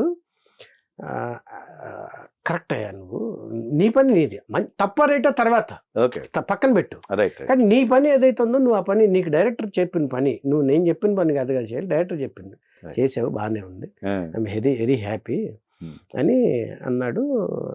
థ్యాంక్స్ అండి అది అని అన్నాను. అప్పుడు ఈ డేట్ స్టార్ట్ అయినప్పుడు అంత బాగానే ఉందిగా, రిలేషన్ బాగానే ఉంది అంత ఓకే. మళ్ళీ సీన్ చెప్పాను, అది ఓకే ఇదా ఏమయ్యా పూరి మీ వాడు తెలుసా, మీ వాడు మామూలు కదా, నాతో గొడవ పెట్టుకున్నాడు. అవునా వాడు అట్ట చేయడే అంటే ఈయన అంటే సాఫ్ట్ గానే ఉంటాడు అనే ఫీలింగ్ ఆయన. లేదు అక్కడ ఇక్కడ గొడవ పెట్టుకున్నాడు నాతో మీ వాడు అని అట్లా అని లేదు గ్రేట్ సూపర్, అలాగే ఉండాలి, కన్విక్షన్ ఇంపార్టెంట్. కానీ క్యారెక్టర్ ఆర్టిస్టులు అందరూ డైరెక్షన్ డిపార్ట్మెంట్ తో బాగుంటారు, బాగా సక్సెస్ కదా. ఎక్కడో అక్కడక్కడ చిన్న కామన్ గా వస్తాయి అంతే. నాకు ఎప్పుడు అసిస్టెంట్ డైరెక్టర్ గా ఉన్నప్పుడు కానీ డైరెక్టర్ గా ఉన్నప్పుడు కానీ నాకు ఎవరి దగ్గర ఎలాంటి తగల్ల. ఒక్కసారి భద్రాద్రి జరుగుతున్నప్పుడు ఒక క్యారెక్టర్ ఆర్టిస్ట్ ఏదో ఒక అంటే అట్లా వస్తుందయా అని కొంచెం, నేను డైరెక్టర్ని అట్లా వస్తుందయా అలా రాదు అని అన్నాడు. ఏంటి టూన్ వేరేలాగా, నేను డైరెక్టర్ని కదండి, అయితే నేనేం చెప్తే అది చేసి వెళ్ళండి ఓకేనా అని చాలా సీరియస్గా ఓకే చేసి వెళ్ళండి ఓకే. వెళ్ళిపోయిన తర్వాత అతను పక్కకి వెళ్ళి 2 minutes అయిన తర్వాత వాళ్ళతో ఏదో మాట్లాడినట్టు నాకేం తెలీదు. వెళ్ళి సార్ ఇప్పుడు ఏంటి డైరెక్టర్ గారు ఏమంటారు, ఇప్పుడు నేను చెప్పాను కదా ఇలా వేసి అలా ఎక్స్ప్రెషన్ ఇచ్చి అలా వెళ్ళిపోండి అంతే ఓకే అని వెళ్ళిపోయి డబ్బింగ్ చెప్పడానికి వచ్చినప్పుడు అది చూసాడు. యాక్చువల్గా ఏంటంటే డోర్ ఉంటది, ఒక డోర్ క్లోజ్ చేయాలి, నేను ఇక్కడ కెమెరా పెట్టి. ఇప్పుడు సినిమా చూస్తారా ఆర్టిస్ట్ కింద కామెంట్లో పెడతారు ఓపెన్ చెప్పేసేయండి. వద్దులే పాప ఆయన ఎందుకులే కానీ ఎక్స్ప్రెషన్ పడుతుంది అనమాట. నేనేదో ఒక కంపోజిషన్ అనుకుంటా కదా, అది ఆయనకి అర్థం కాదు. ఓకే, సారీ తమ్ముడు అప్పుడు ఏదో అని ఏదో అంటే, సార్ అదేం లేదండి. తర్వాత పాపం పిలవలేదు, నన్ను పిలవట్లేదు నువ్వు ఎందుకు అని పాపం అడిగాడు ఆయన. సార్ నేను చేసేదే 3 ఏళ్ళకో 4 ఏళ్ళకో సినిమా అండి, నా అంత బిజీగా ఏం లేను కదా అని అంటే, కాదమ్మా ఇట్లా అదన్నా ఏమనుకోకు తమ్ముడు, ఏదో ట్రిప్లో ఉంటాం కదా. ఓకే, అయ్యో పర్లేదండి. చాలా మైల్డ్ ఇన్సిడెంట్స్, పెద్దగా ఎక్కువగా కూడా ఏమి. Okay okay. అంటే బేసిక్గా ఏంటంటే నేను పెద్ద అంటే కాంట్రవర్సీకి నాకు పెద్ద ఇష్టం ఉండదు, అరవటం ఇష్టం ఉండదు, ఎవరి మీద కోపం ఇష్టం ఉండదు. మనం ఏంటంటే ఎందుకు ఇండస్ట్రీకి వచ్చాం, అందరితో మంచిగా ఉండాలి. ఒకటి అందరూ వాళ్ళు ఇప్పుడు అసిస్టెంట్ డైరెక్టర్ కూడా వాడికి ఒక క్వాలిటీ ఉంటుంది. కరెక్ట్. రేపు ఒక అసిస్టెంట్ డైరెక్టర్ కూడా వాడు రేపు ఏం పెద్ద డైరెక్టర్ మనకేం తెలుసు. Correct correct. సో వాడికి ఇప్పుడు మనం అందరు క్రియేటివ్ పీపుల్, క్రియేటివ్ ఫీల్డ్లో ఉన్నప్పుడు ఏంటంటే ఈ kind of bad kind of emotions, bad thinkings అవన్నీ ఎందుకు. అందుకని నేను ఎప్పుడు ఎవరిని ఏదన్నా మాట అంటాం కానీ, లేకపోతే గవ్వుకునేదని అంటాం కానీ, అట్లా ఏదన్నా ఒకవేళ పొరపాటున ఎప్పుడైనా అసిస్టెంట్ డైరెక్టర్నో లేకపోతే ఎవరినో సెటిల్ వాళ్ళని ఎప్పుడైనా గబుక్కుని ఏదన్నా అరిచినా నేను వెంటనే సారీ తమ్ముడు అని చెప్పేస్తుంటాను. వెంటనే మీరు కత్తి ఓకే, మీకు ఒక స్టాండర్డ్ తీసుకొచ్చింది. అవును. సో అదే మరి సేమ్ ఇక్కడ కూడా షేర్ విషయంలో కూడా ఆయన ఎంటర్ కాలేదు. ఏది మన ఒక్కంత వంశీ గారు. అవును. Any reason?